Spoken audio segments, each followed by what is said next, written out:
If looks could kill, you would be dead. Turned to stone with just one glance. This is the myth of Medusa, a monstrous female, feared by all men, on the battlefield and beyond. But she will be challenged by a surprising enemy. Behind the story lurks a stunning reality. Is Greece's most famous monster inspired by a human corpse? And is her story based on actual science, as seen in our night sky? Discover the hidden meaning behind one of the greatest stories ever told. The hunt for the head of Medusa.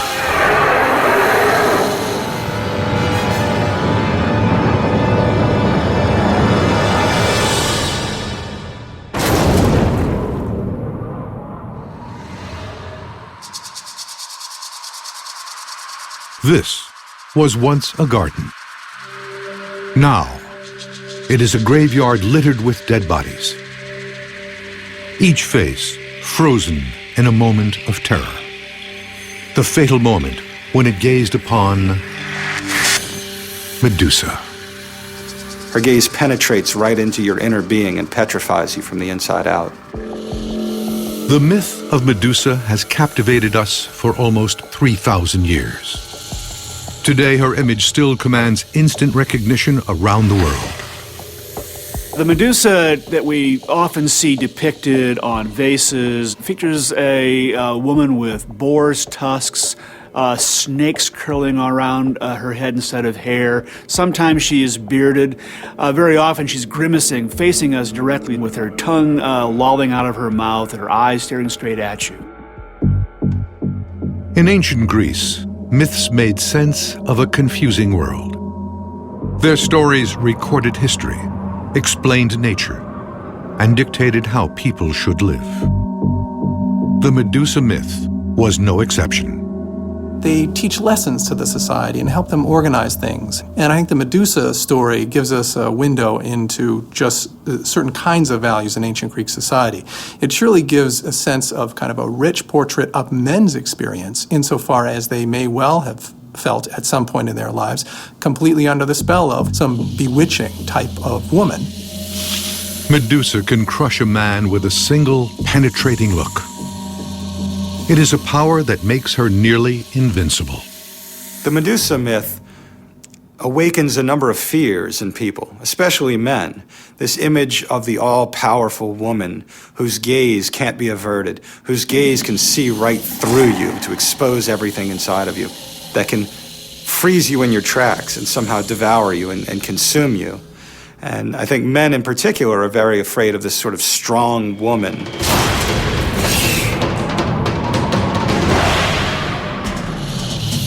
To the ancient Greeks, Medusa's deadly image was one of the most terrifying in all of mythology.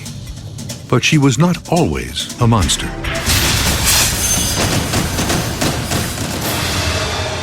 According to the myth, Medusa was once a ravishing woman.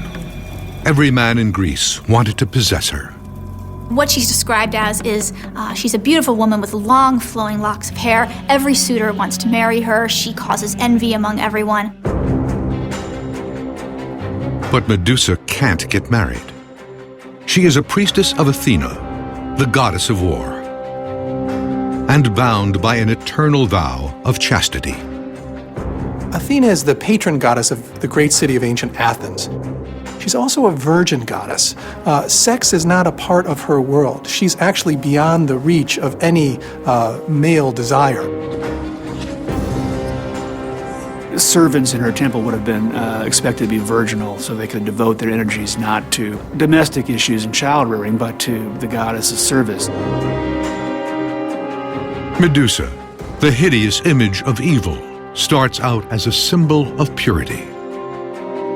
This is the story, but could it be based on reality?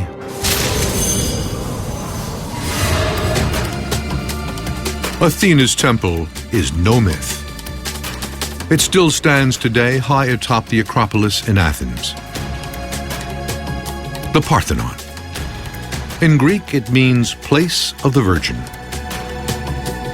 When it was completed in 430 BC, it towered over the city of Athens. Any great city should have a great temple. It would be like any city in America having some kind of great sports stadium. So Athens, being the most prominent city in ancient Greece, wanted to have also a temple that befitted its magnificence, and so they created the Parthenon. At the center of the temple stood a colossal statue of Athena, nearly 40 feet high, carved out of ivory and gold. It was one of the most impressive sights in the ancient world. In the myth, this is where Medusa's tragic fate unfolds. Medusa's beauty is off limits, locked away in service to Athena. But one suitor will not let her vow of chastity stand in his way. Poseidon, god of the sea. Poseidon is his sort of very prominent masculine power. He is a god of the sea and a god of storms and a god of earthquakes. Earthquakes don't sort of just creep up on you. They hit you very hard. If he was angered, even just a little bit, he could explode violently and really do harm to you. In a fit of raw lust, Poseidon makes his move and ravages the virgin priestess.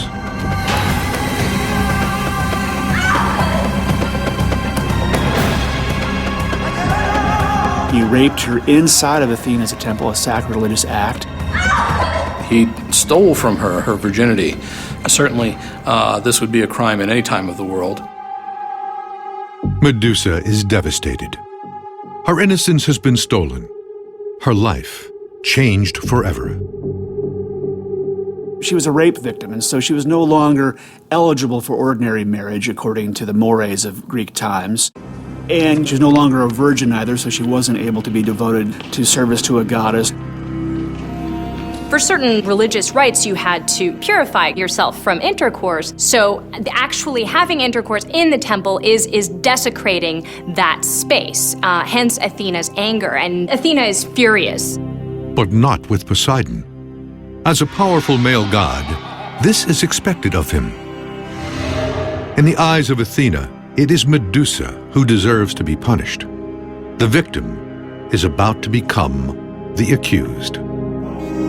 Athena is one of the guys. So she has this role that places her in the kind of male camp. She's going to side with the men.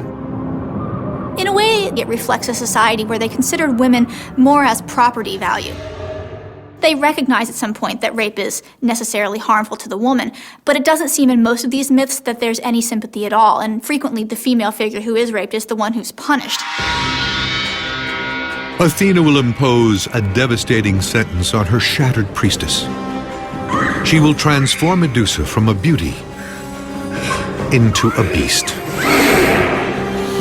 Her new look will bear a terrifying resemblance to a frequent and real sight in ancient Greece. Human corpses. Medusa, mythology's heinous snake-haired beast, can turn her enemies to stone with a single glance. Once, she was Greece's greatest beauty, desired by both men and gods. But after Poseidon raped her, Medusa's world changed forever. The Medusa story is a tragedy because she wasn't even the perpetrator of the deed. It was Poseidon who raped her in Athena's temple, but she's then turned into a hideous monster. In the myth, the goddess Athena curses Medusa without warning. She begins an agonizing transformation, clawing desperately at her face. Her skin cracks and withers, and her long silken hair becomes a writhing mass of poisonous snakes. Medusa's horrific transformation is almost complete.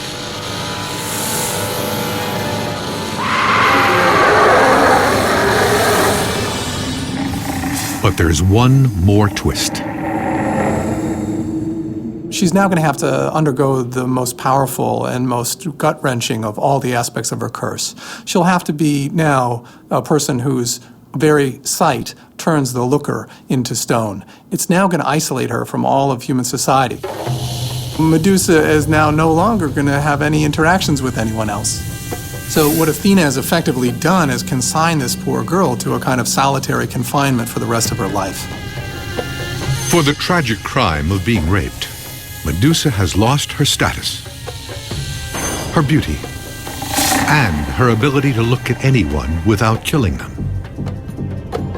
Now, the final blow. She is banished to a remote and desolate island for life. Medusa is now going to live out this curse for eternity. And for all eternity, things don't really change. All that matters is that her stone garden grows by one every time someone tries to come close to her. In the myth, Medusa has become a type of monster called a gorgon, a name that comes from the ancient Greek word for terrible. The Gorgon is this horrible monster. It's got scaly skin, huge staring eyes, and it can turn you to stone by looking at you. The earliest traditions that we have of gorgons mention Medusa. Medusa becomes first a human being who's then transformed into one of these nasty beasts. In Greek myth, gorgons represent the physical embodiment of death. In fact, death is what inspired them. The broad, wide-open eyes, the marks on the face, the bloated face itself, the pulled-back skin showing the teeth and the tongue protruding was inspired by the sight of a dead body. In the days after dying, the skin of a human corpse begins to shrink around the various parts of the body. The face becomes grotesquely bloated. The eyes expand out of their sockets, and the tongue swells, pushing itself out of the mouth. Gradually, the corpse morphs from man to monster. On photographs of dead bodies, you can see all of these changes that are characteristic of the Gorgon taking place. This is one of the things that people today aren't so familiar with. We get separated from death very early. We have specialists who take care of dead bodies. But the truth is that in ancient times, you wouldn't be insulated from this. People would see this sort of thing. Death was everywhere in the ancient world. In fact, many other historical monsters are modeled on corpses. In the middle of the Aztec calendar, you find exactly the same features. You've got exactly the same oversized eyes, you've got the broad nose, you've got the rictus grin, you have the protruding tongue. You find it in Bes in Egypt. In India, you find many of the same features on Rahu, the demon responsible for the eclipse. In Southeast Asia, Rangda, the demon that kidnaps children, also has huge pop eyes and a very, very long tongue scrolling out of her mouth. The prominence of this Gorgon symbol in many different spots in the ancient world gives us a real sense of just how widespread these myths were. In the story, Medusa is now a Gorgon, the mythical face of death. But her physical transformation is only the beginning of her punishment. Her hideous looks will make her an outcast, but her petrifying power will make her a target. Because the warrior who beheads Medusa will possess the ultimate battlefield advantage. Her severed head will still turn men to stone. Men from all over the Mediterranean set out to slay Medusa and claim that power for themselves. One of them has more than glory at stake. His name is Perseus. And his hunt for Medusa's head is one of mythology's greatest adventures.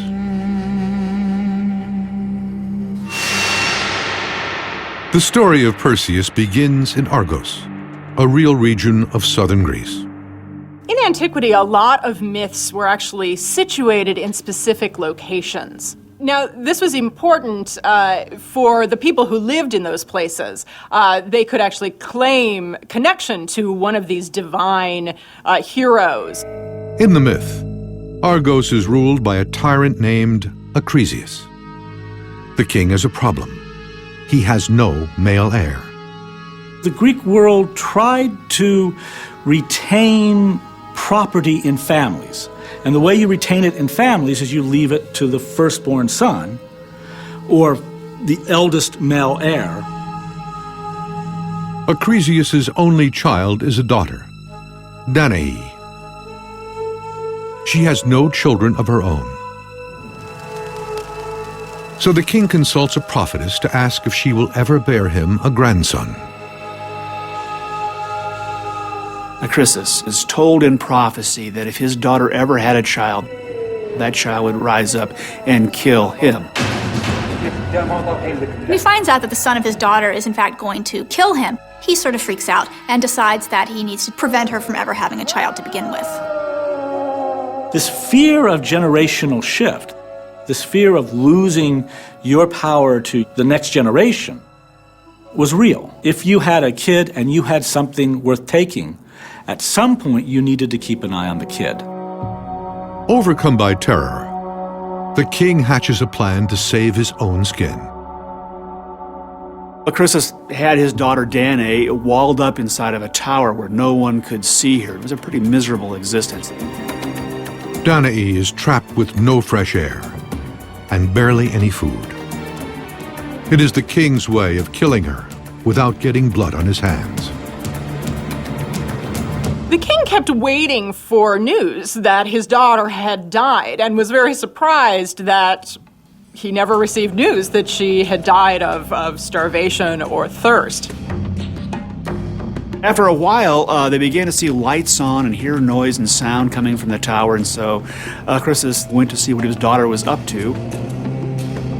The king enters his daughter's chamber and discovers to his horror that Danae is not only still alive, she's a mother to a son, Perseus. Acrisius is stunned that someone accessed the secure tower and impregnated his daughter. But the baby's father isn't a mortal man. He is king of the Greek gods, mythology's most prolific womanizer, Zeus. Zeus, who seduced so many women in so many myths, sees Danae through the grating and falls in love with her. And so he comes down to her in about the only shape that could come through the bars, which is a shower of gold. He took the form of a cascade of gold and poured himself into the room and then was able to make love to her in that way. Zeus's shower of gold may have been inspired by a real natural phenomenon, one named after Perseus. Probably the most impressive and the most visible meteorite shower in the sky is the Perseid meteorite shower. Certainly, it looks like a shower of gold coming down if you've ever stopped and watched it in August. You can see the individual streaks with a yellowish color to them. In mythologies around the world, women can be impregnated by various natural forces. And it's not just the shower of gold that we have in the legend of Perseus. We have women and animals sometimes being impregnated by the wind, or in various mythologies, women become pregnant by the sun. Perseus is born both divine and mortal, a type of hero known as a demigod. So this demigod idea means that this person has some features that are very godly, some divine powers, but at the same time, he is mortal, he can die. I suspect that the Greeks invented this idea of a demigod because they wanted to reach the gods as much as possible, to create images of themselves that are closer and closer to the gods. To fulfill his destiny as a demigod, Perseus must first survive his grandfather's wrath. King Acrisius fears the boy will fulfill the prophecy he dreads and grow up to kill him. His first impulse is to murder both mother and child, but he fears Zeus's revenge. So he devises a plan to let nature do the killing for him. Acrisius decided to put both the mother and the child into a boat-like construction and throw them into the sea. Danae and Perseus have been left for dead, with no food, no direction, and no protection from the dangers of the sea. Meanwhile, on a dismal island beyond the waves, Medusa is adding statues to her garden of death. Warriors turn to stone trying to capture her head. She possesses a power every conqueror desires, even real conquerors, like Alexander the Great.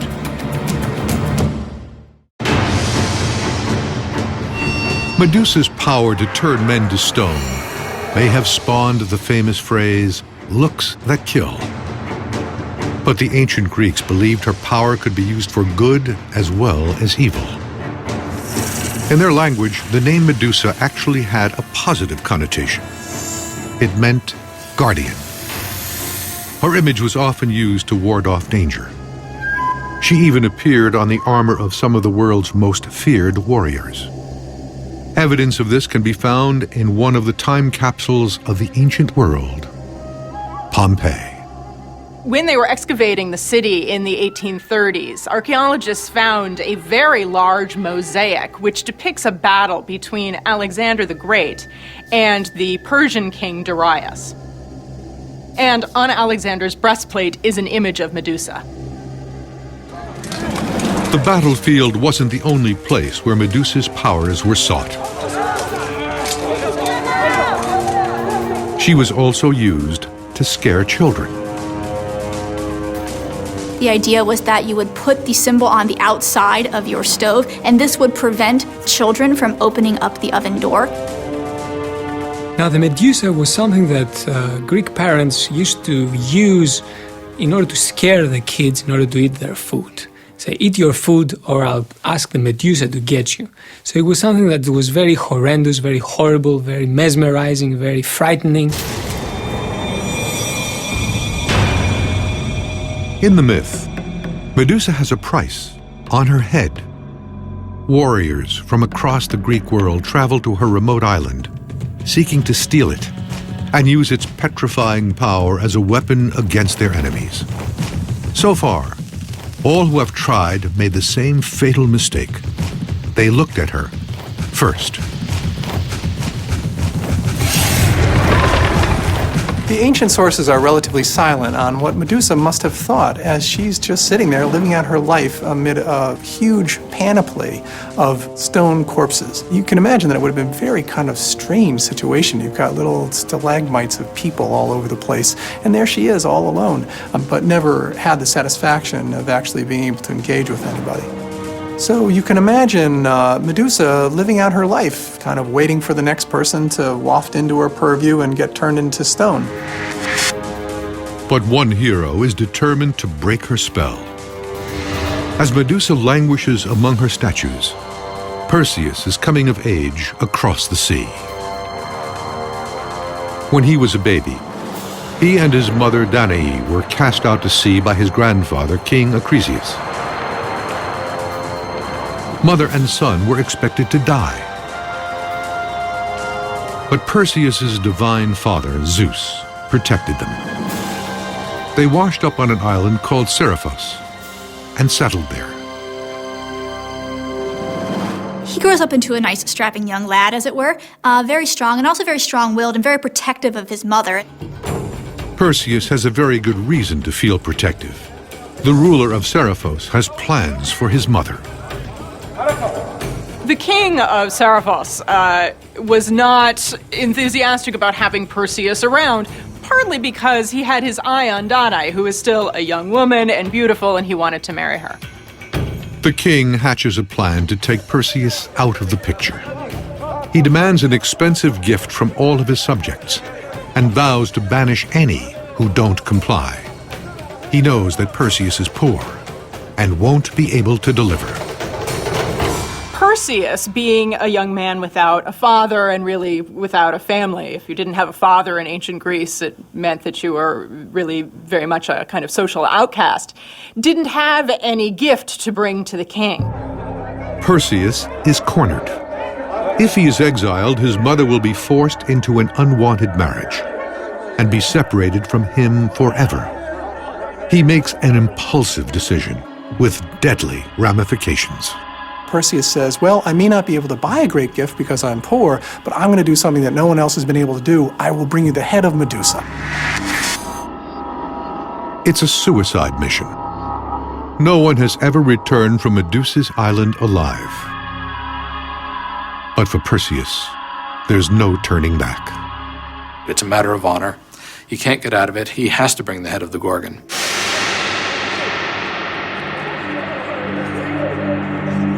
If Perseus succeeds, he will return home a hero with a stature to challenge the king and protect his mother. But if he fails, he'll be turned to stone.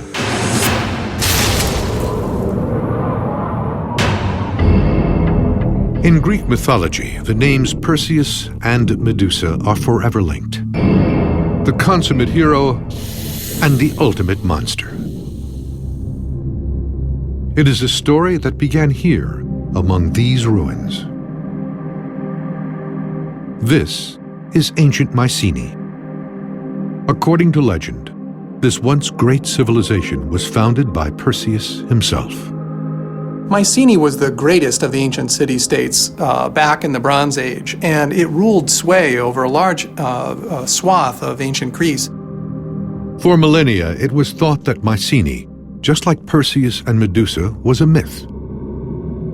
The only surviving reference to it was in Homer's epic story, the Iliad.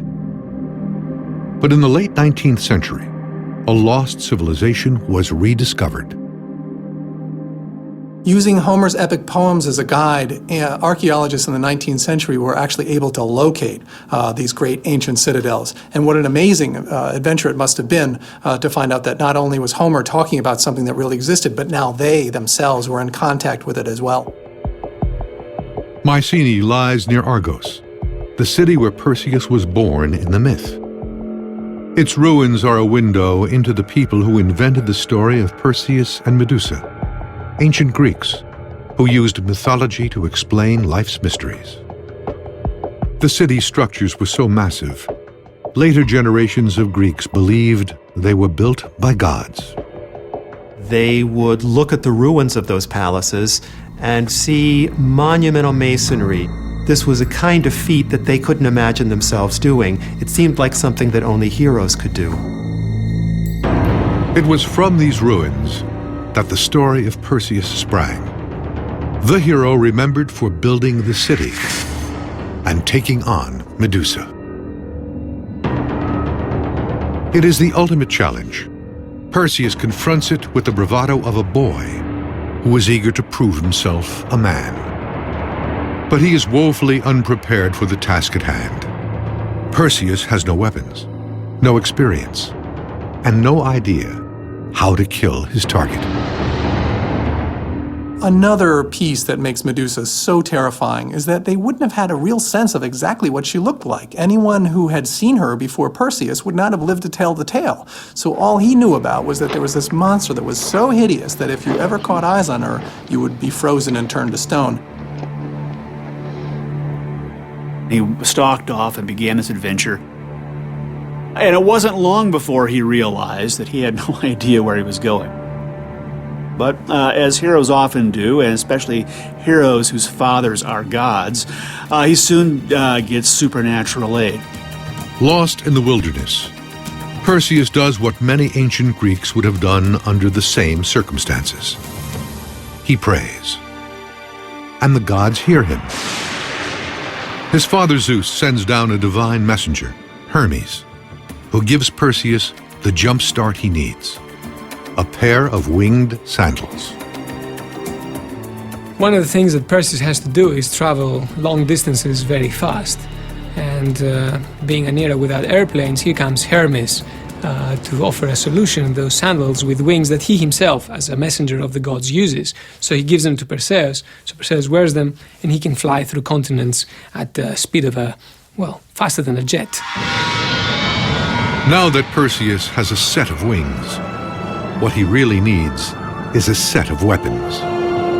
Perseus has got everything going for him. I mean, he has divine blood, he's got great powers, he's been brought up to just on the cusp of manhood. He's ready to take on these nasty beasts, but he needs more. He's got to have technology. Hermes offers Perseus an inside tip. He advises him to locate the Stygian nymphs, beautiful women who possess the magical weapons he needs to kill Medusa. The nymphs are these female divinities who are associated with natural elements, and they inhabit them. So they are in springs, they're in mountains, they're in trees. They're typically the objects of deep and powerful sexual desire, and from this we get the idea of a nymphomaniac. The whereabouts of these nymphs are a mystery. Only 3 hideous women know how to find them. The Grey sisters. They have been old, withered hags since the day they were born, and they don't like visitors. Perseus must get them to talk, so he can save his mother and survive his face-off with Medusa. It's a battle we can still see in today's night skies, if we look closely.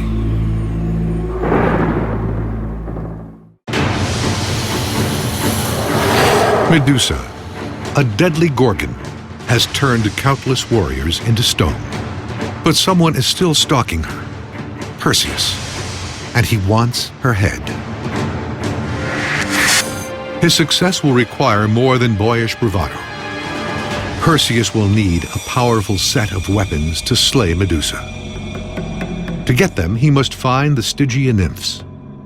But only 3 wretched old women know where they live. The Grey sisters. They're very strange. None of them have eyes except this one that they pass between each other whenever one wants to try to have a look at something. So they need to share it. That eye is very precious to them. The island of the Grey sisters is a dark realm where even the moon does not shine. Perseus uses his trusty winged sandals to get there. Perseus is also not just, a hothead and brawny, but he's also pretty clever. When he gets to the island, he realizes he should do some reconnaissance and find out what their weaknesses might be before he proceeds.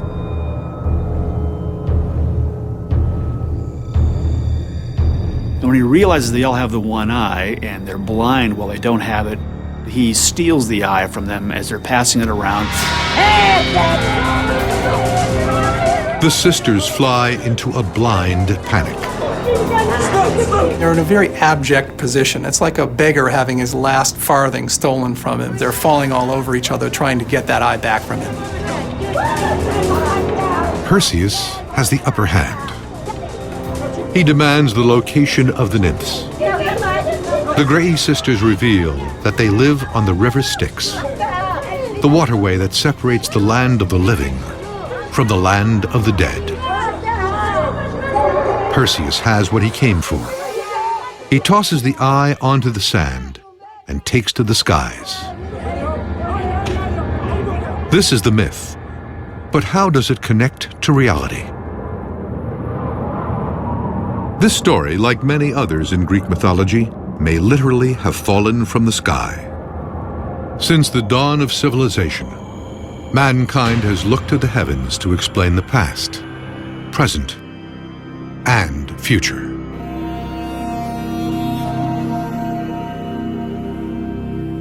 An awful lot of storytelling revolved around the things that you saw in the sky, the constellations that you see. Certainly we know that an awful lot of myths were tied to the constellations. We have in the 5th century Greeks naming the constellations by the names of mythical beings. And at that time, people not only saw those mythical creatures up in the sky as symbols, as mere representations, but they actually believed that the constellations were divine. One especially curious pattern exists in the heavens. A hero holding a curved sword and the head of a gorgon. This is the constellation known as Perseus, a celestial blueprint for the myth. But there may be more to this cluster of stars. It may also reveal how the story of the Grey sisters originated. The constellations themselves did things that inspired portions of the myth. The second brightest star in the constellation of Perseus is Algol. Now, Algol is a very peculiar star. In the Perseus constellation, Algol forms a point on Medusa's head. It is known as an eclipsing binary star. It appears as a single point of light in the sky, but it's actually two stars that orbit around one another. As they go, they eclipse each other's light, making Algol appear to dim and then get bright again. It is a 3-day cycle that may have inspired the story of the three Grey sisters. Algol is very bright for a while, and then it goes out rather rapidly every third day. This represents the stealing of the Eye of the Grey Eye by Perseus. And as it tries to pass to the third Grey Eye, Perseus is in there among them, and he steals the eye. And when he takes the eye, you can see it go out. Well, if you're a good storyteller, and you've kept track of this, you know when the star is going to disappear, so you can start telling your story when the star is still bright. Then when you get to the part of the story where Perseus has stolen the eye, you can point up in the sky and say, look, it's gone. Algol's impact on the myth may not end with the Grey sisters. Some experts believe it also inspired the climax of the story, Medusa's gruesome demise.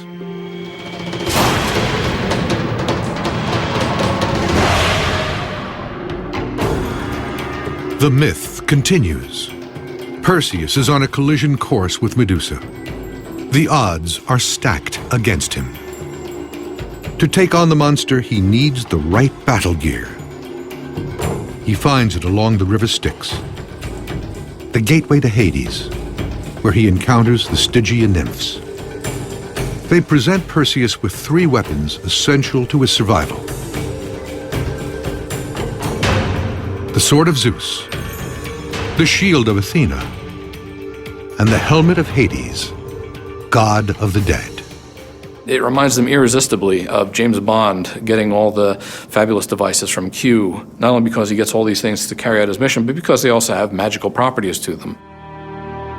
Now, Perseus is ready to fulfill his destiny, and not a moment too soon. Back home on the island of Seriphos, a royal wedding is in the works, and Perseus's mother is the unwilling bride. Will her son slay Medusa and bring back her head before it's too late? And how can he succeed where so many others before him have failed? The secret lies in his shield.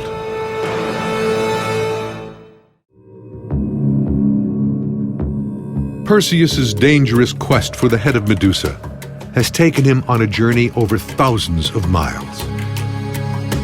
Now his moment of truth has arrived.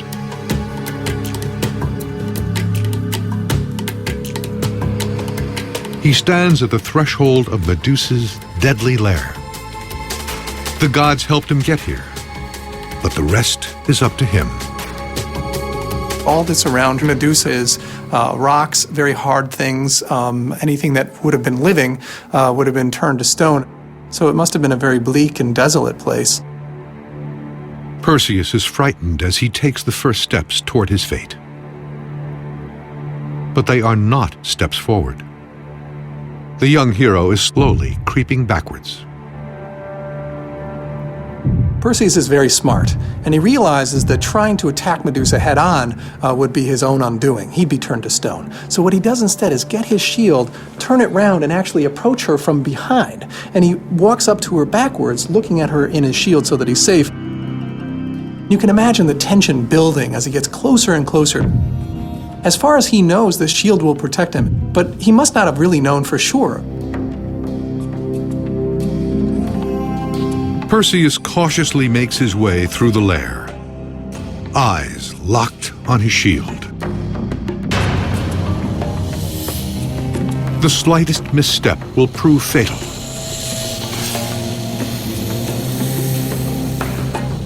At last, Perseus locks onto his target.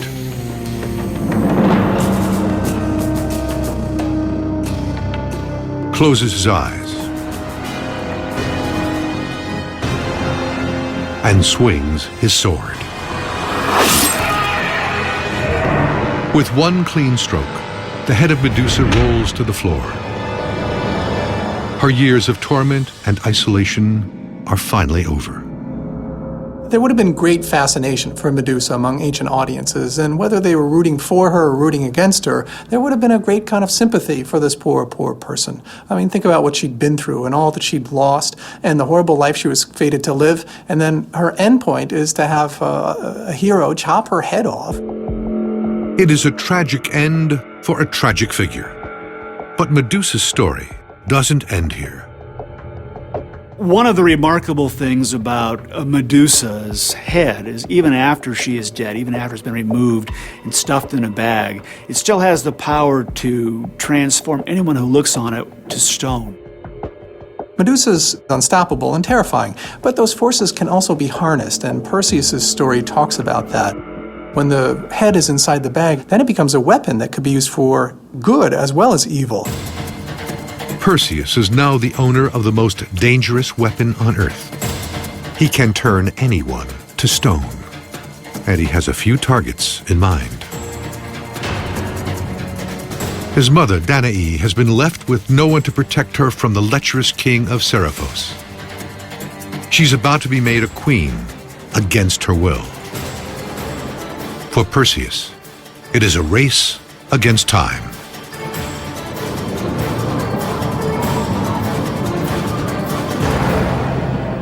As the hero flies home, it becomes clear just how powerful Medusa's head still is. As Perseus is flying with his winged sandals back across to get to Greece, drops from her blood drop into the sand, and from this spring up hundreds and hundreds of poisonous snakes. Some nasty monsters in antiquity are so mean and so awful that their blood actually produces other monsters. Medusa is one of those that have such powerful blood. The dripping blood from her head as Perseus was flying away was thought in later tellings of the story to have given rise to all the snakes that ancient Romans knew to exist in North Africa. In the myth, the royal wedding day has arrived. The father of the bride has come from Argos. Perseus' own grandfather, King Acrisius. He has long feared the prophecy that his grandson would kill him. Perseus arrives just as the wedding ceremony is getting underway. When Perseus returns to Seriphos and sees that his mother is about to marry the king, he becomes very angry. So he lifts up the head of Medusa and says, "King, I have brought you your gift." One glance turns the king to stone, his face frozen in an eternal scream. But he's not the only king who gets caught looking. Acrisius is also petrified.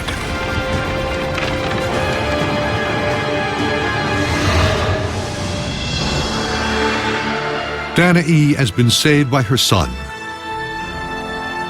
and Perseus has earned his place as one of mythology's bravest heroes. His death-defying journey has transformed him from a boy into a man. Perseus is particularly relatable among the ancient heroes. He's cast out at different points along the way, and only because of the extra love of his mother is he able to make his way through some very difficult times. He makes his mark in the world, and he grows into his own. He becomes a real, true, powerful hero, someone that the Greeks can look up to. After he saves his mother, Perseus presents Medusa's head as a tribute to Athena, the goddess who created the monster. In the end, it is Medusa's original punisher who inherits her power. There's a poetic quality to the ending of this story, as Medusa's head becomes the icon on the breastplate of Athena. After all, this poor young girl started off this great misadventure by running afoul of that goddess. Athena has the first and the last laugh.